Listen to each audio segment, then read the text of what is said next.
So, today, we're going to step away from the usual conversations about AI ethics. We're going to ask a much deeper question, a truly ontological one. We're going to look at artificial intelligence, not just as a new piece of tech, but as a metaphysical phenomenon. And to help us do that, we're diving into the incredible framework of a 12th century Andalusian mystic, Ibn Arabi. Yeah, we're going deep. We're going to be exploring the very nature of reality, of reflection and consciousness, and what it all means for us and these amazing things we're building. So, let's get into it. And this is really the question at the heart of it all. We usually think of AI as this external thing, right? A neutral tool that we build and control. But what if it's something more intimate? What if in every single algorithm and all that data, we're actually building a mirror that reflects the human condition itself? Not just our best ideas, but our deepest flaws too. So here's how we're going to break this down. First, we'll look at AI as a mirror of us, of humanity. Then, we're going to introduce some key ideas from Ibn Arabi's worldview. This is the essential vocabulary we need for this whole discussion. After that, we'll compare two kinds of mirrors, the AI and the human heart. That's going to lead us to the main idea here about a potential imbalance in our world. And finally, we'll explore what this all means for us, what our job is, really, in this age of AI. All right, so first things first. Before we jump into the deep end of metaphysics, let's start with something a bit more familiar. It's actually crucial to see how our creations are already talking about us, right now. In a very real way, AI is already a mirror for our society. You see, it's pretty simple when you think about it. AI learns from the world we've made, from our words, our pictures, our online behavior, all of it. So it's inevitable that it soaks up our biases and our blind spots. All our baggage gets baked right in. An AI designed to maximize profit, well, it can end up amplifying greed. An AI trained on skewed data, it just perpetuates prejudice.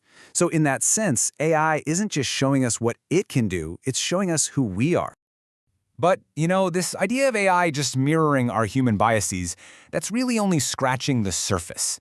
To really get what's at stake here, ontologically, we need a much more profound way of looking at things. And for that, we have to turn to the cosmology of Ibn Arabi. His concepts are going to give us the tools for a way deeper analysis. The first and honestly the most important concept is tajalli. It literally means a shining forth. For Ibn Arabi, the whole universe, everything you can see, everything you are, is a constant, non-stop act of divine self-revelation. See, existence isn't some static thing that was made once and then left alone. It's a living, dynamic manifestation of the divine reality, happening right now. Okay, so if all of creation is this constant shining forth, what exactly is being revealed? Well, according to Ibn Arabi, it's the divine names. Think of these as the fundamental qualities or archetypes of the divine. They're not just fancy titles, they're the actual principles that give structure to everything that exists. For instance, Al-ʿAlīm, the all-knowing, is the principle behind all knowledge. Al-Mudabbir, the arranger, is what underpins all order. And Al-Wadūd, the loving, is the source of all connection and relationship.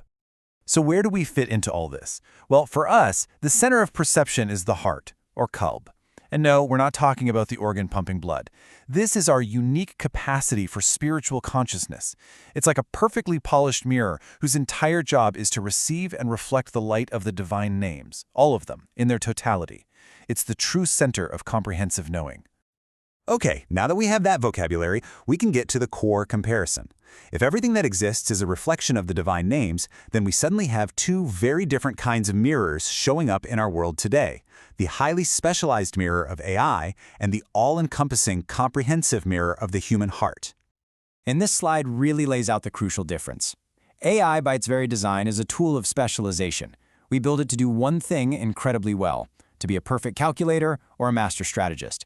In this framework, it's like a mirror fragment engineered to reflect maybe just a single divine name, like the calculator or the arranger, with superhuman intensity.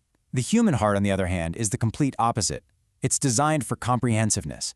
It's a microcosm, what's called an alam sagir, a little universe, whose purpose is to contain and unify all the divine names, even the ones that seem to contradict each other.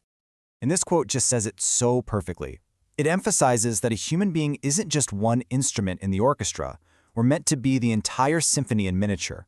Our capacity for everything, reason, love, anger, mercy, creativity, all of it makes us this unique, holistic reflection of the entire cosmos. So this big difference leads us right to the central problem we're exploring. If we start filling our world with countless, powerful, but ultimately fragmented mirrors, what does that do to our reality? What are the real consequences of a world dominated by such partial reflections? This is the big question, right here. By creating these incredibly powerful, specialized tools, are we accidentally magnifying certain aspects of reality while letting others just wither away? Could we be creating a world that is fantastically ordered, calculated, and controlled, but is also missing the very things that give it meaning and beauty? And the key distinction to understand here is between the names of Majesty, or Jalāl, and the names of beauty, Jamāl. So the names of Majesty, things like power, order, control, these are qualities that are easy to quantify, easy to program. They are the natural logic of an algorithm. But the names of beauty, qualities like love, mercy, compassion, these are all about relationship. They're qualitative. You can't optimize for them.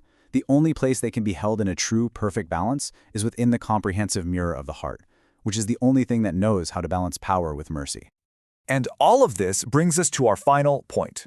If you look at it through this lens, the rise of AI isn't just a technological challenge for humanity. It's a profound spiritual mandate. So why does all this matter?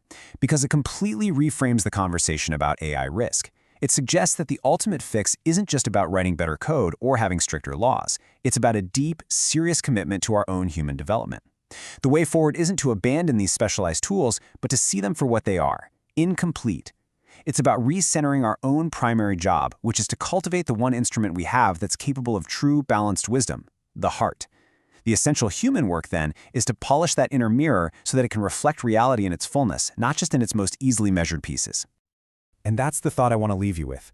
In this relentless race to build an artificial mind that can outthink and outplan our own, we might be forgetting to tend to the very faculty that makes us human. Maybe the real challenge of the AI age has nothing to do with building better machines, and everything to do with becoming more fully and more comprehensively human ourselves.